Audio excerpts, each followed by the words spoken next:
Ajaran ngajarin niat ada, tobat ada nggak di zaman Nabi? Kalau nggak dengan cara tasawuf tobat, antum tobatnya nanti akan garing. Banyak orang tobat tapi tidak dengan cara yang Nabi ajarkan secara rohani.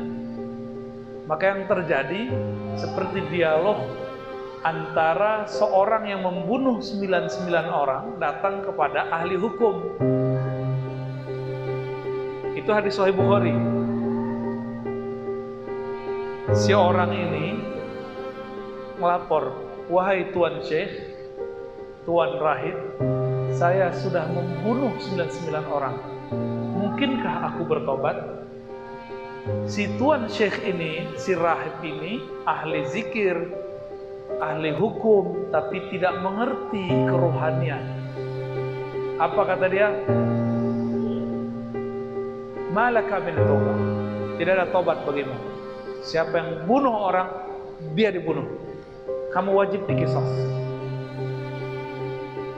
Oke? Karena dia nggak punya ilmu rohani. Dia cuma belajar ilmu boleh, tidak boleh, halal, haram. Akhirnya karena dia seorang pesilat jawara, pendekar, itu pedang di samping dia terbang, berpisahlah antara kepala dan badan, mati juga. Dan yang tragisnya, dosa terakhir ini, dia membunuh bukan orang jahat atau musuh, yang dia bunuh seorang ulama yang membatasi rahmat Allah, ulama yang fokusnya kepada hukum zahir melupakan hukum ruhani. Kan hadis Sahih Bukhari. Kenapa Nabi menceritakan ini?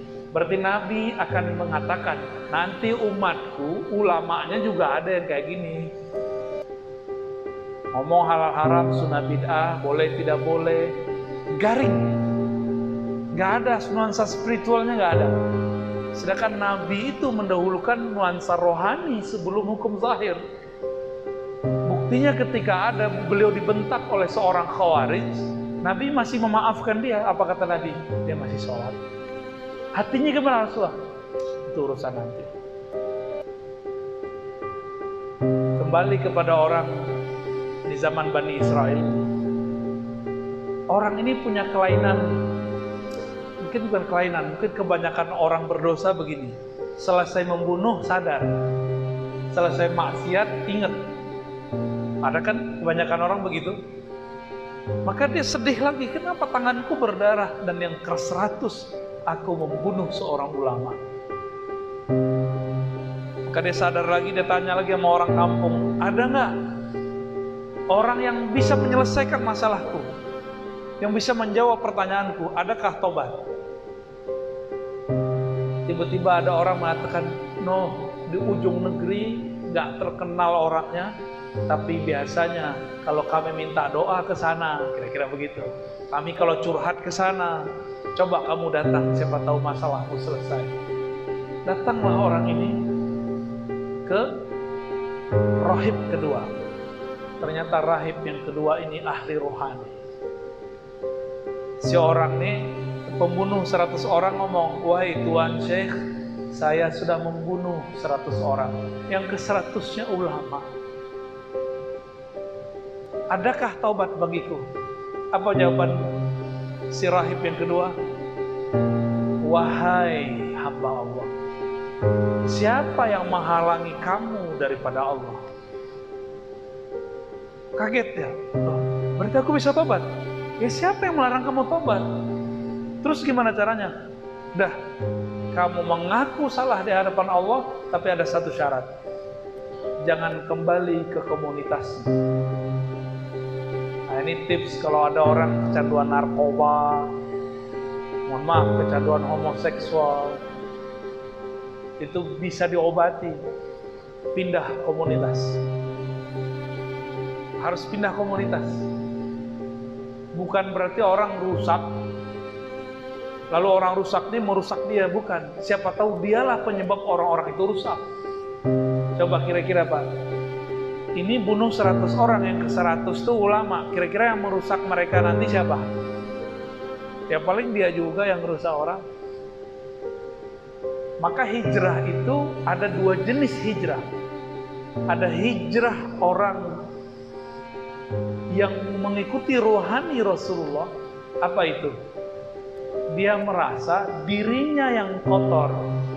Kalau dia kembali ke teman-temannya, dia khawatir mengotori teman-temannya. Lain dengan hijrah iblis. Iblis itu merasa suci. Kata si iblis, kamu nggak usah balik ke komunitas lamamu. Mereka itu semuanya jahat. Mereka semuanya pemaksiat.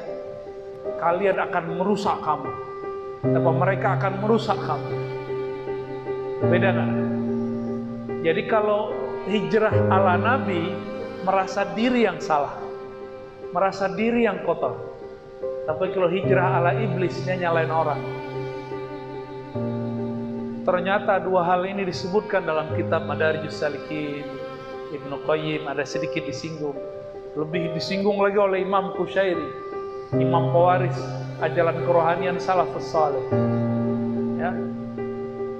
Itu dibahas. Jadi kalau antum nih hijrah, jangan ngomong dalam hati, aku nggak mau lagi balik ke sono. Rusak-rusak semua. Gua rusak kalau di sono. Berarti dia merasa dirinya suci. Ya. Tapi kita ngomong apa? Ya Allah, ampuni saya, jangan kembalikan aku ke masa lalu, ke komunitas lamaku. Mungkin mereka tambah rusak karena ada aku. Yang ini hijrahnya benar. Hijrahnya disebut hijrah mutawadhi. Hijrah orang yang tawadhu. Sedangkan yang merasa dirinya suci itu hijrah sombong, hijrah iblis. Di dalamnya iblis, walaupun pakaiannya agama, walaupun religius, kayaknya zahirnya. Ya. Banyak sekarang hijrah-hijrah yang gagal begini. Akhirnya merasa sok suci. Ya, dan ini menyedihkan. Tapi ternyata ini sudah terjadi. Ya. Makanya dalam hadis riwayat Imam Bukhari ini dikatakan, pergilah engkau pindah dari komunitas lamamu, dari qaryahmu ke negeri yang lain. Nah, saya nggak akan ceritakan sampai akhir, tapi ini menunjukkan bahwa di dalam agama ada nuansa rohani, ada nuansa hukum zahir. Oleh karena itu berkali-kali kita mengupas Sahih Muslim hadis pertama, bahwa Nabi ditanya mengenai Islam, iman, ihsan, akhir zaman. Maka kurikulum belajar agama, saya menyebutnya 4 pilar agama, itu 4 tadi. Ternyata yang nanya Jibril. Ketika Jibril pergi, Nabi bertanya kepada Sayyidina Umar, "Hai Umar, kamu tahukah siapa itu?" Di ujung hadis Muslim itu. Sayyidina Umar mengatakan, hanya Allah dan Rasulnya yang tahu. Gak sok tahu depan guru. Ya. Ini baru hijrah depan ustadz, udah bisa nyala-nyalain ustadz. Akhirnya Nabi mengatakan, itulah Jibril, atakum liyu'allimakum dinakum. Dia datang kepada kamu untuk mengajarkan din kamu. Din artinya agama. Berarti agama itu 4 pilar. Pilar yang keempat saya baru sadari setelah pandemi datang. Setelah kita merenung lama, ini pandemi ini apa sebenarnya? Dulu saya cuma menyebut 3 pilar, Pak, yang ingat kajian saya sebelum pandemi. Kalau melihat tuh video-videonya, itu baru 3. Ternyata hadisnya menyebutkan 4. Islam, iman, ihsan, akhir zaman. Islam, lahirlah rukun Islam, kita sebut hukum zahir. Maka rukun Islam dari pertama sampai nomor 5 itu bab zahir semua. Syahadat zahir, salat zahir, puasa zahir, haji zahir, sedekah zahir, semuanya zahir. Ini disebut al-Islam. Ketika orang Arab Badui datang, amanna, dalam surat Hujurat, kami beriman. Apa kata Allah? Turun ayat, katakan kepada orang Arab Badui, qulu aslamna. Cukup katakan kami sudah Islam, tapi belum betul-betul beriman. Nah, jangan-jangan kita hijrahnya baru sampai di zahir, ya. Al-Islam ini perhatikan benar-benar. Orang kalau sampai di tahapan ini, dia akan sering ngomong boleh, tidak boleh, sunnah, bid'ah, halal, haram. Itu baru seperempat agama loh.